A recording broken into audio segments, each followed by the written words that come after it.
माथिको छलफल हुने बेहोरा जानकारी गराउँछु। मान्य सदस्यहरू, अब म मान्य शिक्षा विज्ञान तथा प्रविधि मन्त्री अशोक कुमार राईलाई विधायन व्यवस्थापन समितिको प्रतिवेदन सहित नेपाल विश्वविद्यालय विधेयक 2079 माथि छलफल गरियोस् भन्ने प्रस्ताव प्रस्तुत गर्न समय उपलब्ध गराउँछु।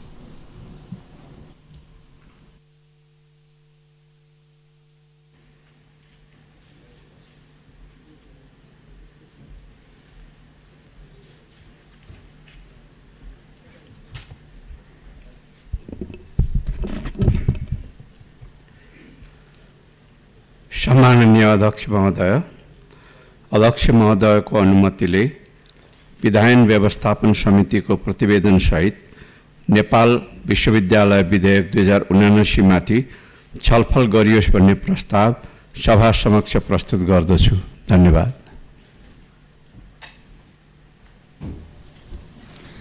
मान्य सदस्यहरू, म उक्त प्रस्तावलाई निर्णयार्थ प्रस्तुत गर्दछु। यो प्रस्तावको पक्षमा हुने मान्य सदस्यहरूले हुन्छ भन्नुहोला र यसको विपक्षमा हुने मान्य सदस्यहरूले हुन्न भन्नुहोला। यो प्रस्तावको पक्षमा हुने मान्य सदस्यहरूले हुन्छ भन्नुहोस्। हुन्न आएन के अरे भन्न चाहिँ पर्यो।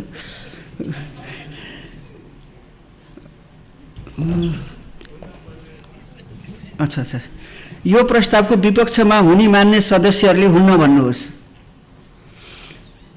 हुन्न भन्ने आवाज सुनिएन, तसर्थ विधायन व्यवस्थापन समितिको प्रतिवेदन सहितको नेपाल विश्वविद्यालय विधेयक 2079 माथि छलफल गरियोस् भन्ने प्रस्ताव सर्वसम्मतिले स्वीकृत भएको घोषणा गर्दछु। मान्य सदस्यहरू, अब विधायन व्यवस्थापन समितिको प्रतिवेदन सहितको नेपाल विश्वविद्यालय विधेयक 2079 माथि छलफल प्रारम्भ हुन्छ। छलफलमा समितिको प्रतिवेदन र सो सम्बन्धी विधेयकका दफाहरू तथा अनुषङ्गिक अन्य दफाहरूमा मात्र छलफल गर्न सकिने बेहोरा मान्य सदस्यहरूलाई जानकारी गराउँछु। उक्त छलफलमा बोल्न चाहनुहुने मान्य सदस्यहरूले आफ्नो नाम अध्यक्षको ड्याससँगै बसेका सचिवालयका कर्मचारीहरूलाई उपलब्ध गराइदिन हुन अनुरोध गर्दछु। छलफलमा भाग लिनुहुने प्रत्येक मान्य सदस्यलाई 3 मिनेटको समय निर्धारण गरेको छु। माननीय खिमलाल देवकोटा। सम्मानीय अध्यक्ष महोदय, मुलुक संहितामा प्रवेश गरिसकेको छ र मैले पटक यो संसदमा 3 तहका सरकारहरू छन्। सरकारको कार्यक्षेत्रलाई स्पष्ट हुने गरी विधेयकहरू आउनु पर्यो। झस्केलाबाट विधेयक आउनु भएन भनेर मैले पटक भनेको पनि छु र प्रदेशले पनि धमाधम विश्वविद्यालयहरू बनाउने अनि फेरि नेपाल सरकारले पनि धमाधम विश्वविद्यालय बनाउने कामहरू नहोस् भन्ने खालको मेरो अनुरोध हो। र के कति विश्वविद्यालय आवश्यक छ, सबभन्दा पहिला एउटा शिक्षा नीति ल्याउँ, अनि उच्च शिक्षा सम्बन्धी एउटा छाता ऐन पनि ल्याउँ र शिक्षा नीति छाता ऐनलाई टेकेर विश्वविद्यालय थप आवश्यक छ भने बनाऊ भनेर मैले पटक भनेको छु। अहिले त कस्तो भइदियो भने विश्वविद्यालय पनि यो च्याउ उम्रे जस्तै उम्रिन थाले। सरकारले त्यसरी धमाधम विधेयकहरू ल्याउनु थाल्यो र प्रदेशहरूमा पनि त्यही स्थिति छ। अब हामीको चाहे त प्रदेशले विश्वविद्यालय खोलुन् चाहे केन्द्रले विश्वविद्यालय खोलुन्, सबैको लागि स्रोत साधन, वित्तीय स्रोत साधन भनेको एउटै हो। प्रदेशले विश्वविद्यालय खोले पनि बजेट जाने स्रोत जाने भनेको नेपाल सरकारबाटै हो। र यहाँ अब भएका विश्वविद्यालय यसै पनि धेरै छन्। लठालिङ्ग भद्रगोल छ। अब यो भर्खरै एउटा दैनिक पत्रिकाले 539वटा जति कलेजहरू बन्द हुने अवस्थामा भयो भनेर एउटा मूल समाचारै छापेको छ। अब स्थिति कस्तो छ भने विद्यार्थीहरू नेपालमा +2 गर्ने बित्तिकै सबै विदेशी थाले। अब एकदम यो विषयमा अलिक गम्भीर पनि हुनु पर्यो। र मैले विशेष गरी शिक्षा मन्त्रालय र विश्वविद्यालय अनुदान आयोगले संयुक्त रूपमा शिक्षा मन्त्रालयका सहसचिव सहितको संयुक्त रूपमा गरेको अध्ययनले यो विश्वविद्यालय आवश्यक छैन, जरुरी छैन, आवश्यक पूर्वाधार पनि पुगेको छैन र यो विश्वविद्यालयको लागि अहिलेसम्म 1 दूर 1 कट्ठा 1 आना पनि जग्गा छैन, न भौतिक वित्तीय कुनै छैन। त्यसकारण अहिले यो जरुरी छैन, आवश्यक छैन भनेर शिक्षा मन्त्रालयको एउटा प्रतिवेदन छ। त्यसकारण हामीले यो पाटो हेर्नुपर्छ पर्दैन। सम्माननीय अध्यक्ष महोदय, मैले भर्खर एउटा यो नेपाल सरकारको थिङ्क ट्याङ्क यो नीति अनुसन्धान प्रतिष्ठान यो पोलिसी रिसर्च इन्स्टिच्युट भन्नेले एउटा नेपालमा विश्वविद्यालयको अवस्था र प्रादेशिक विश्वविद्यालय स्थापनाको आयामहरू भन्ने एउटा प्रतिवेदन भर्खरै सार्वजनिक गरेको छ।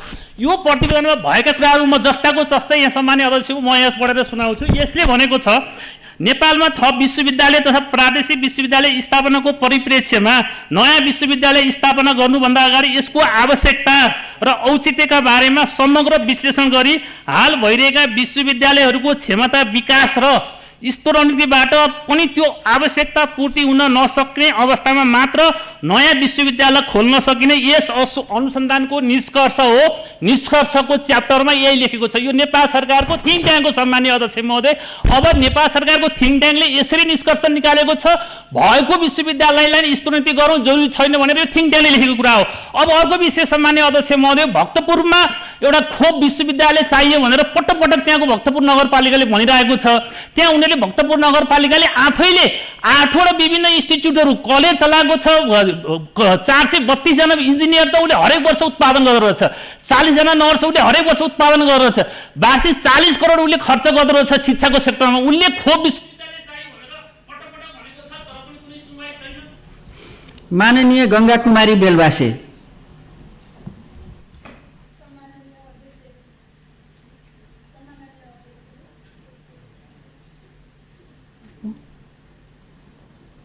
नेपाल विश्वविद्यालय विधेयक समितिमा छलफल भएर अहिले सदनमा आइसकेको छ। हामीले समितिबाट पास गरेर ल्याइसकेका छौँ र यतिखेर थुप्रै विश्वविद्यालयहरू छन् र थप नेपाल विश्वविद्यालय हामी कहाँ आएको छ। हामीले पुराना पहिले स्थापना भइसकेका विश्वविद्यालयहरूलाई सुधारेर लैजाने र नेपाल विश्वविद्यालयलाई सुरुदेखि नै स्थापना कालदेखि नै नयाँ ढङ्गले सञ्चालन गर्ने र दलीय हिसाबले जुन विकृतिहरू देखा पर्यो भनेर विश्वविद्यालयमा उठिरहेको विषयहरू छ त्यसलाई न्यून गर्दै लैजाने र व्यवस्थित गर्दै लैजाने, बाहिरतिर आकर्षणमा भइरहेका विद्यार्थीहरूलाई नेपाल बस्नको लागि प्रेरणा उत्पन्न हुने गरी सञ्चालन गर्ने किसिमले हामीले सञ्चालन गर्नुपर्छ भन्ने कुरा छलफलमा उठेको छ र सोही अनुसार गरियोस् भन्ने कुराहरू राख्छु। र यस्तै गरेर देशको मध्यभागमा उपत्यका बाहिर रहने जुन विषयहरू छ त्यसले गर्दा एउटा पूर्व पश्चिम सम्मको एउटा जनशक्तिलाई मध्यभागमा केन्द्रित गरेर विश्वविद्यालय सञ्चालन गर्न सकिन्छ भन्ने कुराहरू उपयुक्त लागेको छ। र त्यस्तै गरेर शिक्षा ऐन ढिलो भएको छ। शिक्षा ऐन तुरुन्त ल्याउनका लागि शिक्षा मन्त्रीलाई म अध्यक्ष मार्फत अनुरोध गर्दै मेरो आफ्नो भनाइ यही अन्त गर्छु। हस्, धन्यवाद। माननीय सुरेश कुमार आले मगर। सम्माननीय अध्यक्षज्यू, विभिन्न आरोपहरूलाई छिचोल्दै विभिन्न तर्क वितर्कहरू, विभिन्न माइन्डसेट, ट्रेन्ड टेन्डेन्सीहरूलाई छिचोल्दै यो नेपाल विश्वविद्यालय यो बिन्दुमा आइपुगेको छ। यस अर्थमा यो चाहिँ एउटा ऐतिहासिक उपलब्धि हो भन्ने मलाई लाग्दछ। यो विश्वविद्यालय अरू विश्वविद्यालयहरूभन्दा प्रकृतिको हिसाबले, चरित्रको हिसाबले, यसले निर्धारण गरेका लक्ष्यहरूको हिसाबले अरूभन्दा पृथक छ। यसको नामकै कुरा गरौँ, उपत्यका बाहिर तिर स्थापना हुन लागेको कुरा गरौँ, त्यसै गरी यसको चाहिँ बहुविधायुक्त यसको प्रकृतिको कुरा गरौँ आदि सबै हिसाबले यो चाहिँ पृथक छ र यो यस्तो विश्वविद्यालय स्थापना हुनुपर्छ भन्ने मलाई लागेको थियो। यो बिन्दुसम्म आइपुगेको छ। यस अर्थमा यहाँसम्म ल्याउनमा केही भूखेल्ने एउटा व्यक्तिको हैसियतले मलाई हर्ष लागेको छ। यद्यपि यो विधेयकमा थुप्रै कमजोरी रहेका छन्। बिल्कुल पर्फेक्ट यो विधेयक छैन। सायद विश्वविद्यालय पनि साथ नहोला, तथापि अरूभन्दा पृथक भएको हुनाले नै यहाँसम्म आइपुग्यो भन्ने मलाई फेरि पनि लाग्दछ। यो विश्वविद्यालय स्थापना हुनुपर्छ भन्ने पनि लाग्दछ। र के छ भने अरू विश्वविद्यालयहरू यो देशमा छन्, थुप्रै छन्, नभएका होइनन्। तथापि यो नीति प्रतिष्ठानले जुन निष्कर्ष निकालेको छ त्यसको आधारमा पनि नयाँ विश्वविद्यालयहरू खोलिन सक्ने भन्ने चाहिँ होइन। र विगत जुन विश्वविद्यालयहरू थिए तिनी विभिन्न कारणले ती विश्वविद्यालयहरू विभिन्न कारणले चल्न नसक्ने अवस्थामा पुगेको हामीलाई पनि महसुस भयो। यद्यपि ती मध्ये कुनै विश्वविद्यालयका प्रोडक्ट हामी पनि हौँ। र सम्माननीय अध्यक्षज्यू, यो विश्वविद्यालय अब सायद अगाडि बढ्छ नै होला, स्थापनाको दिशातर्फ जान्छ होला। यसो गरिरहँदा निश्चित रूपमा के छ भने अघि मैले भने यो विधेयकमा थुप्रै कमजोरी होलान्, त्यसलाई सच्याउनु पर्ने चाहिँ हुन्छ होला। तर यसरी विश्वविद्यालय स्थापना गरेर सञ्चालन गर्ने दिशातर्फ जाँदा अब आवश्यकता रहन्छ इमान्दारीको, इम्प्लिमेन्टेसन कार्यान्वयनमा इमान्दारीको, त्यो हामीले हेर्न बाँकी छ। किनकि सबै कुराहरू सैद्धान्तिक हिसाबले राम्रो हुन सक्छन्, सैद्धान्तिक हिसाबले नराम्रो केही पनि कुरा हुँदैन होला, तर कार्यान्वयनमा जाँदाखेरि हामीले थुप्रै नराम्रो कुराहरू देखेका छौँ। कार्यान्वयनको कारणले त्यो संस्था, त्यो निकाय राम्रो हुँदै पनि त्यति सुचारू रूपले चल्न सकेको स्थिति छ। त्यसैले यो विश्वविद्यालय गर्ने दिशामा, स्थापना भइसकेपछि यसलाई सुचारू प्रकारले अगाडि बढाउने दिशामा यो कार्यान्वयनमा कतिको इमान्दारी हुन्छ, यसका भविष्यका सञ्चालकहरूले कसरी इमान्दारी देखाउँछन्, समावेशिता लगायतका कुराहरूमा कस्तो कुरा हुन्छ त्यो हामीले हेर्नु परेछ। तर जे होस्, त्यो चाहिँ आगामी दिनको कुराहरू भए। यो विश्वविद्यालयका आगामी भावी सञ्चालकहरूले विगतबाट पाठ सिक्दै यो विश्वविद्यालय निश्चित रूपमा एउटा नमुना विश्वविद्यालयको रूपमा स्थापना गर्नेछन्, सञ्चालन गर्नेछन् भन्ने अपेक्षा राख्दै माननीय कुमार दसौदी।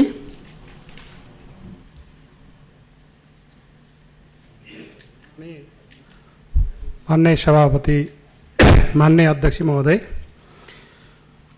अब यो विश्वविद्यालयको विधेयकका सन्दर्भमा त अब मेरो पनि समर्थन हुने भयो, किनभने विधान समितिमा सर्वसम्मत रूपले आएको छ। तर विश्वविद्यालयका सन्दर्भमा अब मलाई केही कुरा लाग्यो हुनाले मैले चाहिँ यो सभामा दर्जा गराउन खोजेको हो। खास गरी अघि मान्य खिमलाल देवकोटाले समग्र शिक्षा नीतिको कुरा गर्नुभयो। वास्तवमा हाम्रो समाजलाई कतापट्टि लाने, हाम्रो समाजलाई एउटा अनुशासनहीन समाज बनाउन कि अराजक समाज बनाउने कि एउटा अनुशासित समाज र एउटा सभ्य समाज बनाउने, त्यो कुरा शिक्षा नीतिमा निर्भर पर्छ। त्यो देशले कस्तो खालको शिक्षा नीति लियो र त्यो शिक्षा नीति बाट कस्तो ढङ्गले हामीले शिक्षित गरेर चाहिँ हाम्रा भावी यो राष्ट्रका चाहिँ कर्णधारहरूलाई शिक्षित गरेर अगाडि लाँदैछौँ भन्ने कुरा त्यो शिक्षा नीतिले तय गर्छ। त्यस कारण हाम्रो नेपालमा अहिलेसम्म 15-16वटा 17-18 कति विश्वविद्यालयहरू खुलेका छन्। सबै विश्वविद्यालयका पराजय के छन् भने उस्तै खालका टेन्डेन्सी, उही चाहिँ मतलब BBS BBA के यस्तै गरेर चाहिँ मतलब अगाडि बढाइएको छ। एउटा मात्रै मुस्किलले कृषि विश्वविद्यालय छ। अहिले गाउँमा खुलेका कलेजहरू छन्, त्यो खुलेको कलेजहरूमा कृषि पढाउने 5 पटकसम्म विज्ञापन गर्दाखेरि पनि त्यहाँ चाहिँ त्यो कृषि विषय पढाउने मान्छे पाइँदैन। यस्तो हालत छ। हामी जब कि नेपाल कृषि प्रधान देश भन्दा हामी भन्छौँ, गर्व गर्छौँ, तर गाउँमा खुलेको कलेजले एउटा कृषिको चाहिँ प्रोफेसर खोज्दा, टिचर खोज्दाखेरि उसले पाउँदैन। अनि अलिअलि पढेका कृषि पढेका मान्छे कहाँ भन्दा जम्मै प्राइभेट फर्मले धेरै पैसा दिइरहेछन्। एउटा मान्छेले 8-10वटा फर्म हेर्दाखेरि 2-4 लाख रुपियाँ आउँछ, पढाउँदा उसलाई 30-40 हजार मात्र आउँछ, अनि त्यहाँबाट कहाँबाट पाउने। त्यसैले यस्तो खालको भएर यो देश हामी अगाडि बढाउन सक्दैनौँ। हामी आत्मनिर्भर हुने हरेक कुरा कृषिले निर्धारण गर्छ भने पनि किन अगाडि बढ्न सक्दैन? सबभन्दा त्रुटि हाम्रो शिक्षा नीतिमै भएको हुनाले त्यो शिक्षा नीति त्रुटि सच्याइनुपर्छ। र अहिले भएका विश्वविद्यालयले मैले भन्नै पर्ने कुरा के छ भने समय 1-1 मिनटको किम्ती छ, तर अहिलेका विद्यार्थीहरूले इक्जाम दिने, त्यो परीक्षाको रिजल्ट आउने त्यो समय वर्ष कुर्नुपर्छ। एउटा विषयका लागि 1-1.5 वर्ष कुर्नुपर्छ। यस्तो भयो भने त्यो विद्यार्थीको भविष्य के होला? त्यसैले यो कुरामा हामी सबै गम्भीर बन्नुपर्छ र सरकारसँग गम्भीर बनेर शिक्षा मन्त्रीज्यू यहीँ भएको हुनाले यसलाई सुधार्ने प्रयास गरियोस् भनेर म आफ्नो कुरा राख्न चाहन्छु। हस्, धन्यवाद। माननीय नारायण प्रसाद दाहाल। सम्माननीय अध्यक्ष महोदय, यो नेपालमा अहिले कुन नामको विश्वविद्यालय आएको छ अथवा बन्दैछ भन्ने कुरा महत्त्वपूर्ण होइन। महत्त्वपूर्ण कुरा शिक्षासँग सम्बन्धित विषय अथवा सरकारी र निजीलाई सञ्चालन गर्ने नेपालको स्थितिको बारेमा हामी गम्भीर हुन जरुरी छ जस्तो लाग्छ। जस्तो सरकारी लेभलमा खोलिएका कैयौँ त्यस्ता संस्थाहरू निजीले प्रवेश पाएपछि, नेपालमा निजीले प्रवेश पाएपछि ती कोल्याप्स नै भएर गए। जस्तो वीरगञ्जको चाहिँ कृषि औजार कारखाना, जनकपुर चुरोट कारखाना, भिरगुटी कागज कारखाना, गोर्खाको रबर उद्योग जस्तै त्यो खालको भएको छ। त्यस्तै यतै शिक्षामा हेर्ने हो भने अहिले चितवनमा स्थापित के अरे भ्याली बाहिरका भन्ने कुरा पनि आएको छ। चितवनमा छ त्यो। अहिले त्यो कृषि विश्वविद्यालयमा आङ्गिक रूपमा सञ्चालित 8वटा कलेजमा 3-4वटा कलेजमा विद्यार्थी नभएर त्यो बन्दको स्थितिमा पुगेका छन्। नेपालको सबभन्दा पुरानो त्रिभुवन विश्वविद्यालय करिब रुग्ण अवस्थामा पुगिसकेको अवस्था छ। यो स्थितिमा सरकारले यिनै भएकालाई गम्भीरताका साथ सञ्चालन गर्नको निम्ति तिनको स्तरोन्नति विकास गर्नको निम्ति ध्यान दिनुपर्ने हो कि होइन भने अब यी चाहिँदैनन्, यी हुँदैनन्, यिनबाट अब सम्भावना छैन भन्ने सोचेर नयाँ विश्वविद्यालयतिर गएको यो कुरो चाहिँ अलिक गम्भीर हो भन्ने मलाई लाग्छ। यसरी हामी सङ्ख्यामा प्रतिस्पर्धा गर्ने, गुणमा चाहिँ हाम्रो ध्यान नजाने हो भने के हुन्छ? शिक्षाको स्थिति त दिन प्रतिदिन नाजुक हुँदै गएको अवस्थामा मेरो चाहिँ यहाँ शिक्षा मन्त्री यहाँ हुनुहुन्छ, मेरो गम्भीर ढङ्गले शिक्षा मन्त्री के ध्यान आकर्षण गर्न चाहन्छु भने शिक्षालाई, नेपालको शिक्षालाई अन्य देशसँग चाहिँ गुणस्तरमा चाहिँ प्रतिस्पर्धा गर्ने ढङ्गले सोचौँ, सङ्ख्यामा चाहिँ थप्ने कुरामा चाहिँ गम्भीर बनाऊ। मलाई कुन विषयलाई बन्छ त्यो नेपाल विश्वविद्यालय प्रतिको आपत्ति होइन, तर नेपाल सरकारको चाहिँ सञ्चालन गर्ने विधिप्रति मेरो चाहिँ गम्भीर आपत्ति हो। यतिर ध्यान जाओस् भन्ने म ध्यान आकर्षण गर्न चाहन्छु। हस्त, धन्यवाद। माननीय जगप्रसाद शर्मा। अध्यक्ष महोदय मार्फत म शिक्षा मन्त्रीलाई म 2-3टा जिज्ञासा राख्न चाहन्छु। मेरो नेपाल विश्वविद्यालय जो विधेयक जो आएको छ, यो पहिले हामीसँग छलफल हुँदा नेपाल सरकारले यसमा लगानी गर्नु नपर्ने, नेपाल सरकारको दायित्व यसमा लगानीका हिसाबले आर्थिक दायित्व यसमा नहुने एउटा कुरा। दोस्रो कुरा, भ्याली बाहिर यसको कार्यालय हुने भन्ने लगायतका कुराहरू थिए। अहिले त्यसमा यथावतै छ कि नेपाल सरकारले नै यसमा जस्तो आर्थिक दायित्व बोक्नुपर्ने हो के हो? म यसमा स्पष्ट हुन चाहन्छु, पहिलो कुरा। दोस्रो कुरा, नेपालमा भएका विश्वविद्यालयहरू पूर्वोक्ता मान्यहरूले पनि राख्नुभयो, व्यवस्थित छैनन्, यसलाई व्यवस्थित बनाउने योजना के छ? दोस्रो कुरा। तेस्रो कुरा, संहितामा आइसकेपछि प्रदेशहरूले विश्वविद्यालयको अवधारणा अगाडि सारेर जो यो अवधारणा अनुरूप विश्वविद्यालय निर्माणमा जो अगाडि बढेका छन् त्यो एउटा आवश्यकता हो। त्यसमा सङ्घीय सरकारले के कस्तो सहयोग गर्ने योजना बनाएको छ, तेस्रो कुरा। चौथो कुरा, पूर्वोक्ता मान्यले पनि राख्नुभएको थियो, म सम्माननीय अध्यक्ष मार्फत शिक्षा मन्त्रीलाई सोध्न चाहन्छु, यो शिक्षा ऐन आउन अब कति समय लाग्छ अथवा यो अगाडि बढ्नलाई के समस्या र बाधा भएको छ, म स्पष्ट हुन चाहन्छु। धन्यवाद। माननीय भैरव सुन्दर श्रेष्ठ।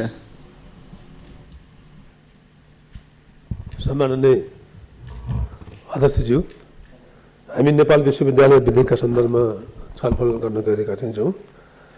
यो विश्वविद्यालयको अवधारणा कसरी विकास भयो भन्ने विषयमाथि शिक्षा मन्त्रालयले नै अगाडि सारेको विधेयक भएको र यहाँ जति पनि विश्वविद्यालयहरू छन् ती विश्वविद्यालयहरू गुणस्तर अलिक कम भएका, ती जीवनोपयोगी चाहिँ नभएका र नवप्रवर्तनकारी पनि नभएका र समय सापेक्ष पनि नभएका कारणले गर्दा आज देशका धेरै विद्यार्थीहरू 10+2 नेपालमा पास चाहिँ हुने र त्यसपछि स्नातकदेखि माथिल्लो कक्षा प्राप्त गर्न निम्ति विदेशी जुन होड चाहिँ चलेको चाहिँ छ त्यसलाई रोक्नको निम्ति नेपाल विश्वविद्यालय विधेयकको रूपमा चाहिँ पेश चाहिँ भएको चाहिँ छ र यो विश्वविद्यालय एउटा सार्वजनिक विश्वविद्यालय रूपमा चाहिँ रहने, त्यसमा नेपाल सरकारलाई सुरुको चाहिँ यो पूर्वता विकासको निम्ति बाहेक अन्य सञ्चालनका निम्ति यसलाई आर्थिक व्यवहार पनि नपर्ने र यो विश्वविद्यालय काठमाडौँदेखि बाहिर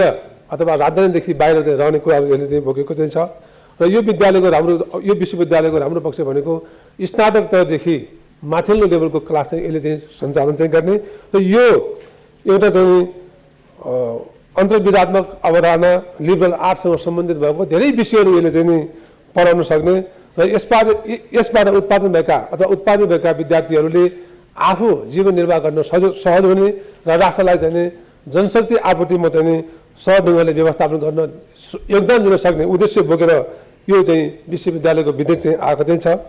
र यसमा चाहिँ के हो भन्दा जसरी अरू विश्वविद्यालयको सँगै यो विश्वविद्यालय पनि र यो सङ्ख्यामा मात्रै आएको हो कि भन्ने जुन कुरा उठेको चाहिँ त्यस्तो चाहिँ छैन। र गहन विश्लेषण गरेर गहन अध्ययनका साथ चाहिँ मन्त्रालयले पनि यसमा सहमति जनाएर विधान समितिमा हामीले यसको सैद्धान्तिक पक्ष व्यवहारिक पक्ष सरकारवालाको बिचमाथि धेरै छलफल गरेर आइसकेर यो प्रतिवेदन हुँदै यहाँसम्म यो चाहिँ आएको चाहिँ छ। यो विश्वविद्यालय नेपालको निम्ति उपयोगी चाहिँ छ र यो विश्वविद्यालयले नेपाल सरकारलाई आर्थिक व्यवहार नपार्ने गरी आफ्नै स्रोतमाथि सञ्चालन गर्ने र यो विश्वविद्यालयको अर्को एउटा राम्रो पक्ष भनेको र विदेशबाट समेत चाहिँ यो विदेशबाट समेत आगन्तुक प्राज्ञ जनशक्ति विदेशबाट लिएर आएर पनि यहाँ चाहिँ अध्यापन गराउने भन्ने खालका कुराहरू अथवा शिक्षण विद्यार्थीहरूलाई शिक्षा दिने कुराहरू यो विधेयकले चाहिँ बोकेकोले यो विश्वविद्यालय नेपालको निम्ति आवश्यक छ र यो विद्यालयको अथवा विश्वविद्यालयको निम्ति म सबै कुरामा समर्थन गर्दै आफ्नो बयान टुङ्ग्याउँछु। धन्यवाद। माननीय कमला पन्त।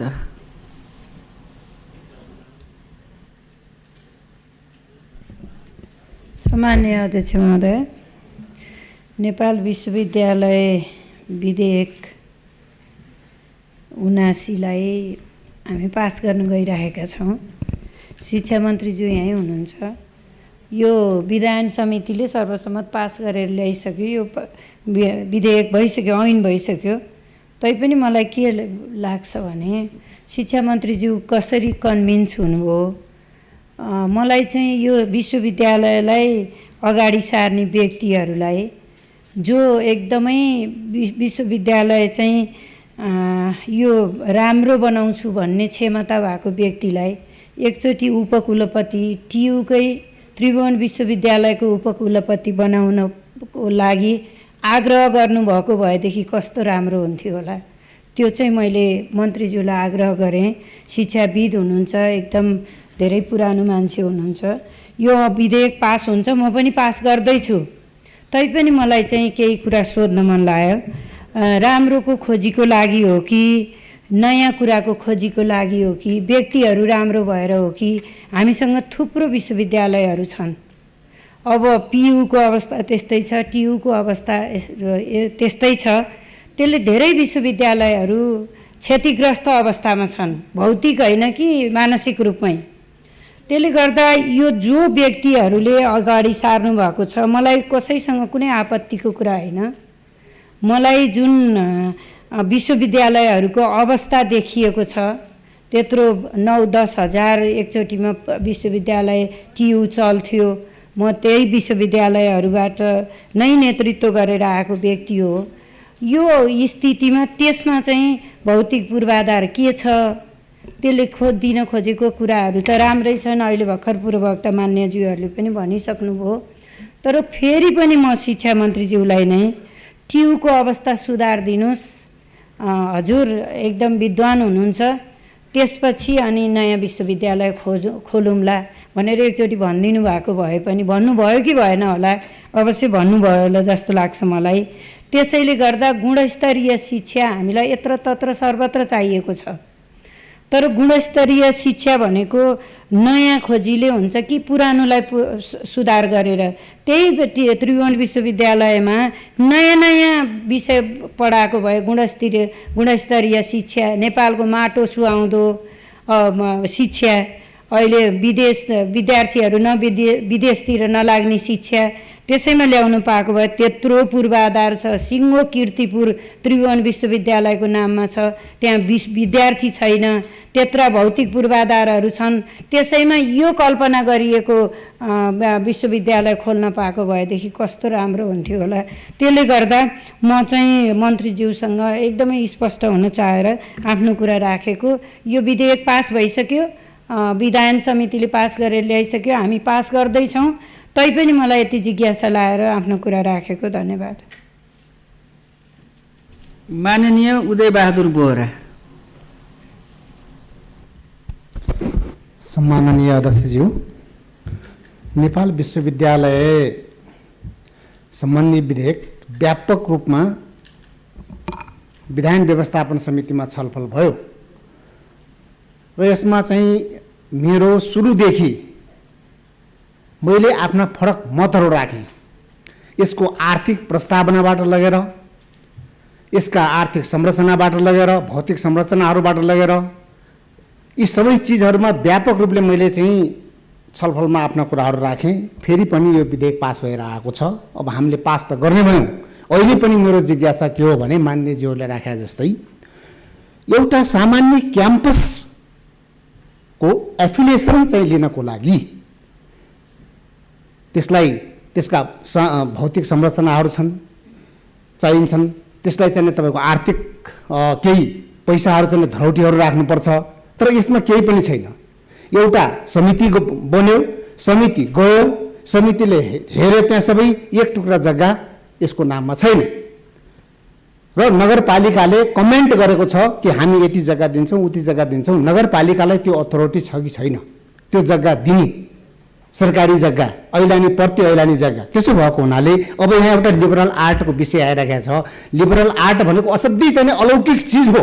यो कुनै चिज चाहिँ के अरे तपाईँको चाहिँ कि यो विषयले चाहिँ के अरे यो हाम्रो चाहिँ के अरे शिक्षा नीतिलाई चाहिँ एकदमै चाहिँ आकाशमा पुर्याउँछ भन्ने खालको चाहिँ जुन भान परिराखेको छ, मैले यो कुरा बुझ्न सकिरहेको छैन।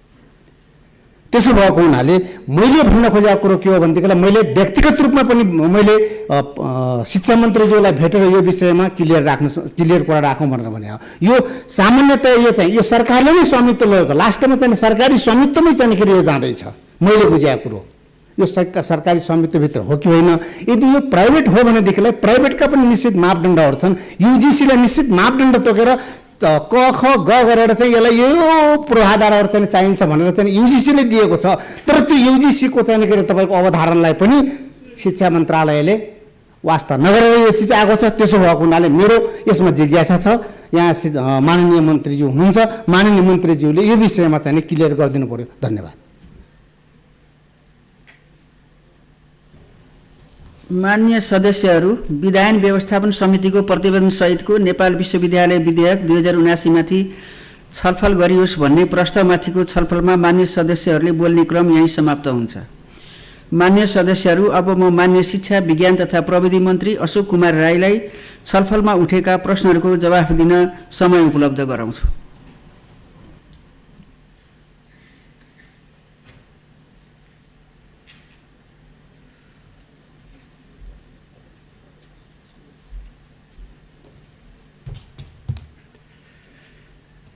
सम्माननीय अध्यक्ष महोदय, नेपाल विश्वविद्यालय विधेयक 2080 लाई विधायन व्यवस्थापन समितिमा मान्यज्यूहरूले विभिन्न कोणबाट धेरै गम्भीर रूपमा छलफल गरिकन समितिबाट पारित गरेर आज यो पूर्ण सदनमा प्रस्तुत भएको छ। समितिमा यो विधेयकलाई परिमार्जन गर्न, यसलाई यसका कमी त्रुटिहरूलाई हटाउन विभिन्न कोणबाट छलफल गरेर सहयोग पुर्याउनुहुने सम्पूर्ण माननीय सदस्यहरूलाई हार्दिक धन्यवाद ज्ञापन गर्न चाहन्छु र मान्य सदस्यहरूको सुझाव, उहाँहरूको संशोधनलाई सामेल गर्दा यो विधेयक मस्यौदाको अवस्थाबाट निकै नै उन्नत, व्यवहारिक र कार्यान्वयन गर्न लायक अवस्थामा आएको छ भन्ने मैले विश्वास लिएको छु। जहाँसम्म सङ्घीयतामा विश्वविद्यालयहरू खोल्ने सम्बन्धी सरकारको एउटा स्पष्ट दृष्टिकोण आउनुपर्ने र शिक्षा नीति बन्नुपर्ने भन्ने मान्यजीहरूको सुझाव छ। कदाचित त्यो अलिकति आलोचनात्मक कोणबाट पनि प्रस्तुत भएको छ।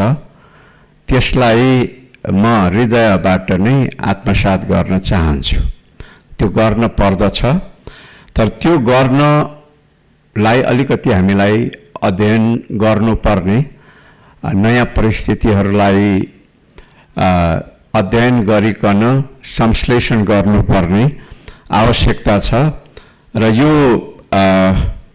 विधेयक चाहिँ प्रक्रियामा आइसकेको र सरकारले यो आवश्यक छ भन्ने ठानेर नै प्रक्रियामा अगाडि बढाएको मान्य सदस्यहरूले भन्नुभए जस्तै यो विश्वविद्यालयको परिकल्पना गर्ने विद्वानहरूको एउटा टिम रहेछ। देशभित्रका 200-250 जति निकै प्रतिभाशाली नेपालका अहिले चालु विश्वविद्यालयहरूमा आफ्नो प्रतिभा चाहिँ देखाइसक्नु भएको, प्रमाणित गरिसक्नु भएको र विदेशमा पनि अध्ययन अध्यापनमा आफ्नो क्षमता प्रदर्शन गरिसक्नु भएको र उहाँहरूका साथमा अलिकति नेपाललाई माया गर्ने विदेशी विद्वानहरू, प्राध्यापकहरू पनि सहकार्य गर्न तयार रहेको अवस्था र मान्यज्यूहरूले समितिको छलफलमा पनि राख्नु भएको थियो, त्यहाँ पनि छलफल भएको थियो, आज पनि केही राख्नु भएको छ। अहिले हाम्रो चलिरहेका विश्वविद्यालयहरूभन्दा अलि थोरै फरक अवधारणामा, झन्नै काठमाडौँ विश्वविद्यालयको जस्तो अवधारणामा सञ्चालन खर्च सरकारले बेहोर्न नपर्ने गरी आफै व्यवस्थापन गर्ने गरी चलाउने, काठमाडौँ उपत्यकाभन्दा बाहिर लग्ने, जहाँसम्म जग्गा जमिनको कुरा छ, जग्गा प्राप्तिको लागि तलबाट सबै प्रक्रियाहरू पुरा भएर पालिका, माल नापी सबैको चाहिँ प्रक्रिया पुरा भएर अब मन्त्री परिषदमा जग्गा प्राप्तिको प्रस्ताव जाने अवस्थामा पुगेको कुरा म मान्य सदस्यहरूलाई, यो सम्मानित सदनलाई निवेदन गर्न चाहन्छु। र 100 बिघा जग्गा तुरुन्त नै प्राप्त हुँदैछ र त्यसका पूर्वाधारहरू, केही भवनहरू निर्माण गर्नको लागि अहिले अर्थ मन्त्रालयले सम्भवतः अत्याधुनिक सर्वेक्षण गर्ने चाहिँ एउटा प्रविधि रहेछ, ड्रोनबाट सर्वेक्षण गर्ने, त्यसको स्वीकृति पनि दिने एउटा प्रक्रिया चलिसकेको छ र भवनहरू आवश्यक चाहिँ सुरुवात गर्ने पूर्वाधारहरू निर्माण गर्नका लागि उहाँहरूसँग फन्ड पनि, रकम पनि भएको कुरा मलाई चाहिँ जानकारी गराउनु भएको छ। यो किसिमको एउटा स्थिति छ र विश्वविद्यालयहरू चाहिँ प्रदेशले पनि खोल्दै जाने, सङ्घले पनि खोल्दै जाने, कतिवटा आवश्यक हुने हो, के विषयको आवश्यक हुने हो र कसरी चल्ने हो भन्ने सम्बन्धमा निश्चय नै हाम्रो विश्वविद्यालय अनुदान आयोग, शिक्षा मन्त्रालय सहित विज्ञहरूलाई राखेर पहिले पनि छलफल भएको छ। छलफल हुँदै पनि अब केही विश्वविद्यालयहरू प्रक्रियामा अगाडि बढिसकेका छन्, यो पनि त्यसरी नै अगाडि बढेको छ र अब फेरि पनि मैले एकपटक चाहिँ नि शिक्षा नीतिका सम्बन्धमा, विश्वविद्यालयहरूको आवश्यकताको सम्बन्धमा छलफल गरेर एउटा चाहिँ नि सामग्रिक र एकीकृत नीति चाहिँ निर्माण गर्ने सोचाइ राखेको छु। यही 20-21 गते नै प्रदेशका शिक्षा मन्त्रीजीहरू समेतलाई सामेल गरेर र त्यहाँ खुलेका विश्वविद्यालयका उपकुलपतिहरूलाई समेत सामेल गरेर विश्वविद्यालय अनुदान आयोगले चाहिँ एउटा छलफल आयोजना गरेको छ। त्यसमा पनि हामी प्रदेशमा खुलेका विश्वविद्यालयहरू र सङ्घले चलाइरहेका विश्वविद्यालयहरू वा निजी क्षेत्रबाट चलिरहेका गैर सरकारी भन्ने शब्द पर्या रहेछ काठमाडौँ विश्वविद्यालयको, यो नेपाल विश्वविद्यालय को सम्बन्धमा मान्यज्यूहरूकै संशोधनलाई आत्मसात गरेर स्वीकार गरेर सार्वजनिक भन्ने शब्दावली उपयुक्त हुनेदेखि त्यसलाई चाहिँ नि सामेल गरिएको छ। यी सबै खाले विश्वविद्यालयहरू सार्वजनिक, गैर सरकारी वा सरकारी सामुदायिक क्षेत्रका विश्वविद्यालयहरूको बिचमा कसरी समन्वय गर्ने भन्ने एउटा सामग्रिक र एकीकृत नीति चाहिँ तर्जुमा गर्नुपर्ने आवश्यकता रहेको कुरा तर्फ मेरो ध्यान गएको छ, शिक्षा मन्त्रालयको ध्यान गएको छ, सरकारको ध्यान गएको छ त्यस सम्बन्धमा। र यो चाहिँ तल प्रदेश र सङ्घको बिचमा होडबाजीको विषय बिल्कुलै हुन हुँदैन भन्ने कुरा मा अब सहमति जनाउँछु। र शिक्षा मन्त्रालय यो भयो हाल विश्वविद्यालय चालु रहेका विश्वविद्यालयहरूको स्थितिलाई चाहिँ सुधार गर्ने कि यसलाई चाहिँ बन्द गर्ने, नयाँ नयाँ खोल्दै जाने भन्ने मान्यजीहरूको जहाँसम्म जिज्ञासा छ। यो त नयाँ चाहिने भएर हामीले थप्यौँ, पुरानोलाई बन्द गर्नका निम्ति होइन भन्ने कुरा म निवेदन गर्न चाहन्छु। नेपाल विश्वविद्यालयकै सन्दर्भमा यो चाहिँ एउटा डिम्ड युनिभर्सिटी सम्बन्धन दिएर अनि त्यो सम्बन्धनको आम्दानीबाट चल्ने किसिमको नभएर आफै आर्जन गर्ने र देशबाट विदेशतर्फ पलायन भइराखेको हाम्रो जुन युवा विद्यार्थीहरू छन् उनीहरूलाई रोक्ने, विश्वविद्यालयप्रति त्यो किसिमको विश्वास जगाउने, अन्तर्राष्ट्रिय स्तरको चाहिँ गुणस्तर सहितको चाहिँ पठन पाठन कार्य सम्पन्न गर्ने र अन्तर्राष्ट्रिय क्षेत्रका ख्यातिप्राप्त विश्वविद्यालयका प्राध्यापकहरूलाई पनि पठन पाठनमा संलग्न गराउने। यो हाम्रो अहिले चाहिँ जुन टिमले यो कोसिस गरिराख्नु भएको छ, उहाँहरू आफै पनि प्रतिभाशाली र काबिल जिम्मेवार व्यक्तित्वहरू हुनुहुन्छ र साथमा उहाँहरूको टिम अन्तर्राष्ट्रिय क्षेत्रबाट नेपाललाई माया गर्ने, सहयोग गर्ने टिम सहित संलग्न हुँदाखेरि नेपालका विद्यार्थी मात्रै लाई पलायन गर्न रोक्ने मात्रै होइन, विदेशबाट पनि विद्यार्थीहरू चाहिँ ल्याएर अध्ययन गराउन चाहिँ हामी सक्षम हुनेछौँ भन्ने उहाँहरूको विश्वास पनि रहेको छ। र अब यो व्यक्तिलाई विश्वास गरेर कति जाने भन्ने एउटा प्रश्न हुन सक्छ, तर विश्वास नगरेर पनि मुलुकका चाहिँ प्रतिभाशाली व्यक्तिहरू जो विदेशमा गएको खण्डमा अहिले उहाँहरू चाहिँ उहाँहरूको क्षमता चाहिँ बिक्री हुन सक्छ। त्यो क्षमतालाई हामी स्वदेशमै प्रयोग गर्छौँ, हामीलाई एउटा वातावरण बनाइदिनुहोस्, हामी त्यो क्षमतालाई लगाएर प्रयोग गरेर देशको सेवा गर्न चाहन्छौँ भनिरहँदा हामीले चाहिँ विश्वास नगर्ने अवस्थाले पनि फेरि त्यो ब्रेन ड्रेन भन्छौँ हामी, एउटा बौद्धिकता पलायन हुने अवस्थालाई चाहिँ नि रोक्न सकिँदैन होला। त्यहाँनिर पनि फेरि हामीमाथि चाहिँ प्रश्न उठ्छ होला भन्ने पनि एउटा पक्ष रहेको छ। निश्चय नै मान्यजीहरूले भन्नुभयो जस्तै प्रयोग, यसको कार्यान्वयन कतिको बारिकीका साथ, कतिको चाहिँ नि जिम्मेवारीका साथ हुन्छ, कति सफलतापूर्वक हुन्छ र यो लक्ष्य गरिए जस्तै परिणाम यसले कतिको दिन सक्छ भन्ने कुरा चाहिँ नि प्रतीक्षाको विषय नै छ। तर पनि हामीले यसलाई चाहिँ नि यो अवधारणालाई प्रयोगमा लानलाई नै रोक्नु चाहिँ उचित हुन्छ भन्ने मलाई लाग्दैन। र त्यसो भएको हुनाले ऐन बनाएर हामीले त्यो बाटो खोलिदियौँ भने एउटा टिम हाम्रो चाहिँ नि प्रतिभाशाली बुद्धिजीवीहरूको एउटा टिमले देशको निम्ति एउटा काम लाग्ने चाहिँ विश्वविद्यालय चलाउनुहुन्छ भन्ने विश्वासका आधारमा पनि यो ऐनलाई चाहिँ नि पारित गर्नुपर्ने तर्फ म यहाँहरूलाई निवेदन गर्न चाहन्छु।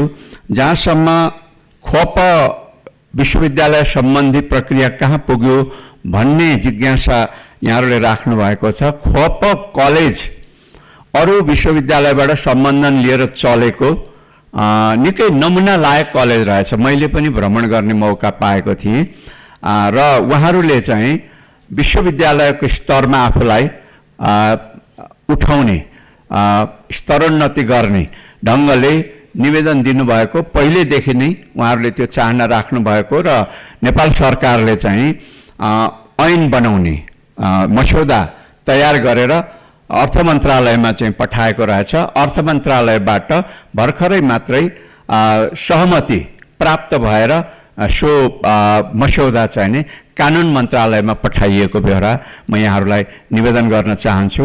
त्यसै गरी तिलगङ्गा आँखा अस्पतालले तिलगङ्गा चाहिँ एउटा स्वास्थ्य विज्ञान चाहिँ अध्ययन गर्ने कलेजको रूपमा काठमाडौँ विश्वविद्यालयबाट सम्बन्धन लिकन कलेज चलाइरहेको थियो स्पेसलिस्ट उत्पादन गर्ने रूपमा। त्यसले पनि हामी चाहिँ नि यो तिलगङ्गा आँखा अस्पतालको सम्पूर्ण पूर्वाधार र सम्पत्तिहरू चाहिँ नि विश्वविद्यालयलाई नै सुम्पिने गरी विश्वविद्यालयमा रूपान्तरित हुन चाहन्छौँ भनेर सरकार समक्ष एउटा अनुरोध गरेको निवेदन दिएको स्थितिमा त्यसलाई पनि त्यो एउटा निकै नमुना लायक चाहिँ नि संस्थाको रूपमा चलिरहेको हुनाले त्यो विश्वासमा ऐन निर्माणको प्रक्रिया अगाडि बढेको छ, मस्यौदा गर्ने काम चाहिँ चलिरहेको छ। यसखालका केही नयाँ विश्वविद्यालयहरू सुरु भएको, कानुन बनिसकेर केही कानुन बन्ने प्रक्रियामा रहेको कुरा म यहाँहरूलाई निवेदन गर्न चाहन्छु। त्यसकारण पुरानाहरूलाई पनि सुधार गर्ने प्रक्रियालाई अगाडि बढाउनु पर्ने छ एकातिर भने नयाँहरूलाई पनि केही गर्ने बाटो हामीले खोलिदिनु पर्ने आवश्यकता छ।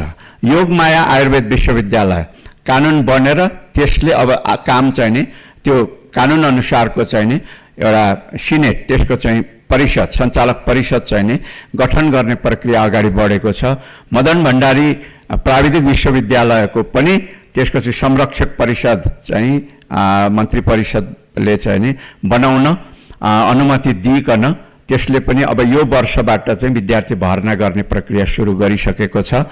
यो मदन भण्डारी प्राविधिक विश्वविद्यालय पनि नेपाल विश्वविद्यालय जस्तै यो सञ्चालन खर्च चाहिँ सरकारबाट नलिने र विदेशी विद्यार्थीहरूलाई पनि अध्ययन अध्यापनको लागि चाहिँ आकर्षित गर्न सक्ने उद्देश्यका साथमा उहाँहरूले सुरु गर्नुभएको छ। मैले खास गरिकन यी विषयहरूलाई किन निवेदन गरेको हुँ भने हामीले सन्तुलित ढङ्गले नै जानुपर्ने, गुण र सङ्ख्या दुईटैलाई, गुणलाई जोड दिँदा सङ्ख्यालाई निषेध गर्न पनि नहुने र सङ्ख्यामा जोड दिँदाखेरि गुणप्रति लापरवाही हुन पनि नहुने स्थितिबाट अगाडि बढ्नुपर्ने अवस्था मैले यहाँहरूलाई निवेदन गरेँ।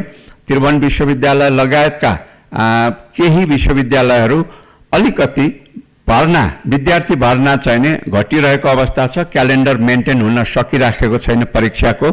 यो कोरोनाले खास गरी चाहिँ अवरोध गरेको स्थिति रहेछ। त्यसलाई सुधार गर्नको लागि भनिएको छ।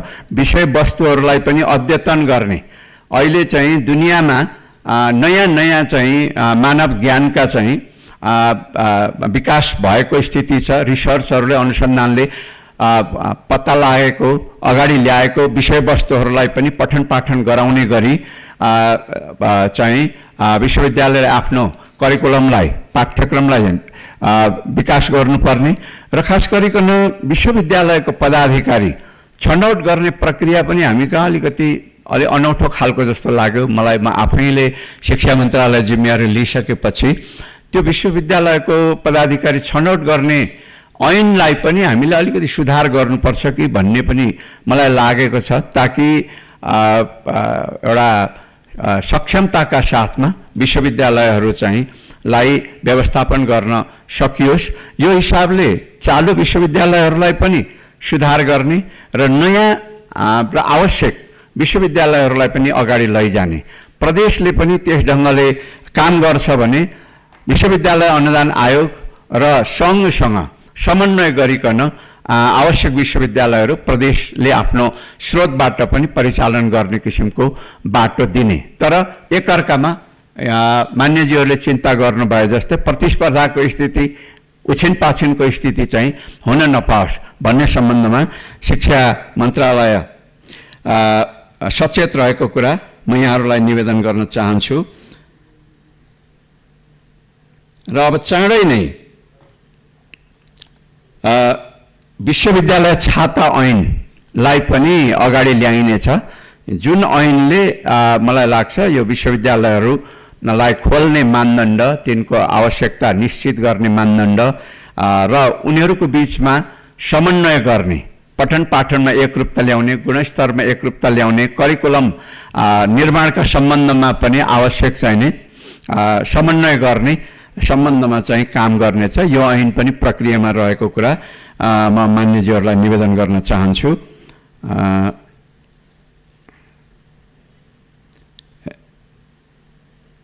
मान्यजीहरूले राख्नुभएको जिज्ञासाहरू सम्भवतः सबै नै आइसकेका छन्। यो अब विदेश पलायनलाई रोक्नका निम्ति इन्स्ट्रुमेन्टल होला, काम लाग्दो होला भन्ने हिसाबले नै नयाँ विश्वविद्यालयहरूलाई हामीले चाहिँ अगाडि ल्याइराखेका छौँ। अब यो अहिले हामीले चाहिँ पठन पाठनमा खास गरी प्राविधिक शिक्षामा जोड दिइराखेका छौँ, सिपयुक्त शिक्षामा।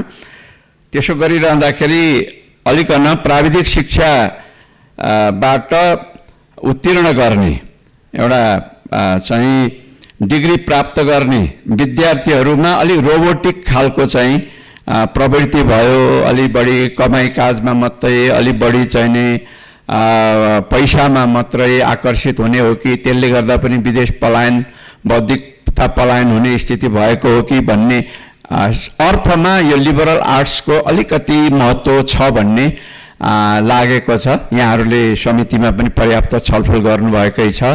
मुलुकको इतिहास, मुलुकको संस्कृति, मुलुकको चाहिँ आवश्यकता, देशभक्ति, सदाचार, दया, करुणा, सद्भावना, हैन, यो सबै चिज चाहिँ प्राविधिक शिक्षा सँगसँगै उनीहरूलाई चाहिँ दिन सकियोस्, विद्यार्थीहरूलाई देश प्रेम सिकाउन सकियोस् र उनीहरूले चाहिँ पढिसकेपछि आफ्नै देशमा दुःख गरेर म मेरो माटो सिगार्छु, दुःख गरेर म मेरो देश बनाउँछु, मेरो देशका जनताहरूको सेवा गर्छु, यसको विकास र उन्नतिको निम्ति मेरो प्रतिभा, योग्यता, क्षमता, बुद्धि, बर्गत चाहिँ नि म प्रयोग गर्छु भन्ने किसिमको एउटा अभिमुखीकरण पनि गरिकन यो लिबरल आर्ट्सको चाहिँ एउटा गर्दाखेरि, कोर्स डिजाइन गर्दाखेरि केही राम्रो होला भन्ने अपेक्षा गरिएको हो।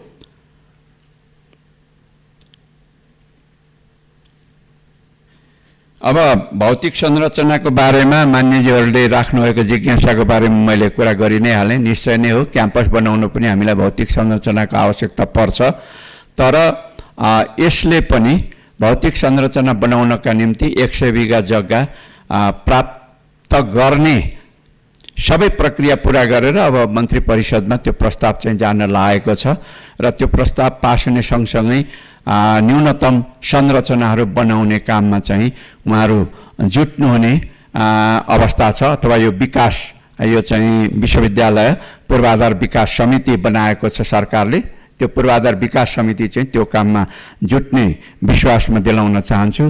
त्यसकारण मान्यजीहरूको जुन चिन्ता छ त्यो चिन्तालाई पूर्णतः सम्बोधन हुने विश्वास व्यक्त गर्दै यो विधेयकलाई पारित गरिदिनु हुन हार्दिक अनुरोध गर्न चाहन्छु। धन्यवाद।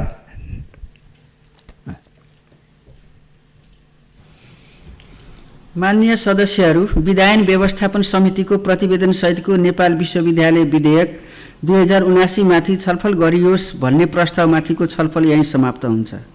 माननीय सदस्यहरू, अब म नेपाल विश्वविद्यालय विधेयक 2079 का सम्बन्धमा विधायन व्यवस्थापन समितिको प्रतिवेदनको क्रम सङ्ख्या 1 देखि 25 सम्म उल्लेखित संशोधनहरूलाई निर्णयार्थ प्रस्तुत गर्दछु। यो प्रस्तावको पक्षमा हुने मान्य सदस्यहरूले हुन्छ भन्नुहोला र यसको विपक्षमा हुने मान्य सदस्यहरूले हुन्न भन्नुहोला। यो प्रस्तावको पक्षमा हुने मान्य सदस्यहरूले हुन्छ भन्नुहोस्।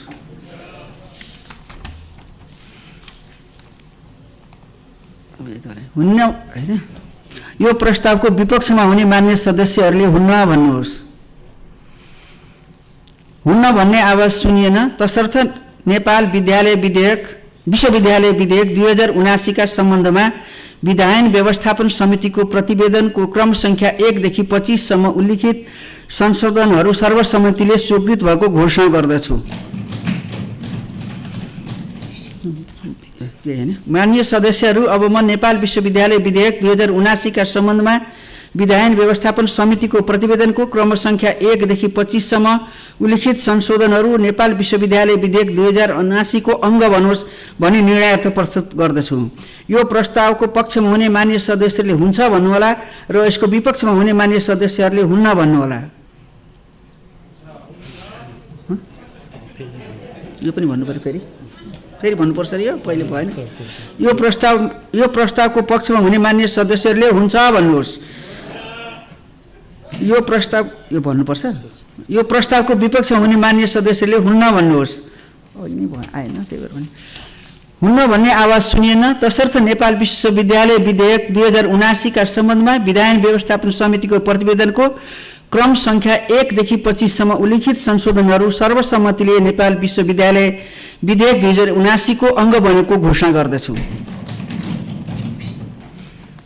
मान्य सदस्यहरू, अब म विधेयकको दफा 2 देखि 58 सम्मका दफाहरू नेपाल विश्वविद्यालय विधेयक 2079 को अङ्ग बनोस् भनी निर्णयार्थ प्रस्तुत गर्दछु।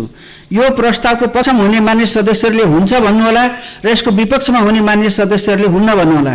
यो प्रस्तावको पक्षमा हुने मान्य सदस्यहरूले हुन्छ भन्नुहोस्। यो प्रस्तावको विपक्षमा हुने मान्य सदस्यहरूले हुन्न भन्नुहोस्। हुन्न भन्ने आवाज सुनिएन, तसर्थ विधेयकको दफा 2 देखि 58 सम्मका दफाहरू सर्वसम्मतिले नेपाल विश्वविद्यालय विधेयक 2079 को अङ्ग बनेको घोषणा गर्दछु। मान्य सदस्यहरू, अब म विधेयकको प्रस्तावना र नाम पढेर सुनाउँछु। प्रस्तावना: उच्च शिक्षाको अध्ययन, अध्यापन तथा अनुसन्धानलाई गुणस्तरीय, जीवनोपयोगी, नवप्रवर्तनकारी तथा समय सापेक्ष बनाई मुलुकको सर्वाङ्गीण विकासका लागि योगदान दिन सक्ने दक्ष, जिम्मेवार, सृजनशील, उद्यमशील र प्रतिस्पर्धी मानव स्रोत उत्पादन गर्ने उत्कृष्ट प्राज्ञिक केन्द्रको रूपमा सार्वजनिक विश्वविद्यालय स्थापना र सञ्चालन गर्न वाञ्छनीय भएकोले सङ्घीय संसदले यो ऐन बनाएको छ। 1. संक्षिप्त नाम र प्रारम्भ: यस ऐनको नाम नेपाल विश्वविद्यालय ऐन 2080 रहेको छ। 2. यो ऐन प्रमाणीकरण भएको मितिले 31औं दिनदेखि प्रारम्भ हुनेछ। मान्य सदस्यहरू, अब म विधेयकको प्रस्तावना र नाम नेपाल विश्वविद्यालय विधेयक 2079 को अङ्ग बनोस् भन्ने निर्णयार्थ प्रस्तुत गर्दछु। यो प्रस्तावको पक्षमा हुने मान्य सदस्यहरूले हुन्छ भन्नुहोला र यसको विपक्षमा हुने मान्य सदस्यहरूले हुन्न भन्नुहोला। यो प्रस्तावको पक्षमा हुने मान्य सदस्यहरूले हुन्छ भन्नुहोस्। यो प्रस्तावको विपक्षमा हुने मान्य सदस्यहरूले हुन्न भन्नुहोस्। हुन्न भन्ने आवाज सुनिएन, तसर्थ विधेयकको प्रस्तावना र नाम सर्वसम्मतिले नेपाल विश्वविद्यालय विधेयक 2079 को अङ्ग बनेको घोषणा गर्दछु। मान्य सदस्यहरू, अब म माननीय शिक्षा, विज्ञान तथा प्रविधि मन्त्री अशोक कुमार राईलाई नेपाल विश्वविद्यालय विधेयक 2080 लाई पारित गरियोस् भन्ने प्रस्ताव प्रस्तुत गर्न समय उपलब्ध गराउँछु।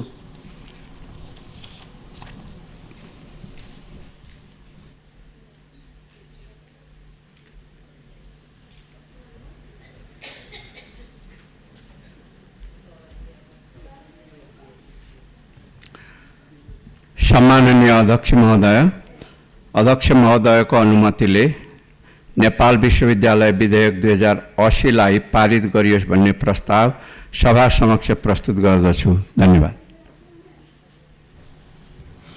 माननीय सदस्यहरू, अब म उक्त प्रस्तावलाई निर्णयार्थ प्रस्तुत गर्दछु। यो प्रस्तावको पक्षमा हुने मान्य सदस्यहरूले हुन्छ भन्नुहोला र प्रस्तावको विपक्षमा हुने मान्य सदस्यहरूले हुन्न भन्नुहोला। यो प्रस्तावको पक्षमा हुने मान्य सदस्यहरूले हुन्छ भन्नुहोस्। यो प्रस्तावको विपक्षमा हुने मान्य सदस्यहरूले हुन्न भन्नुहोस्।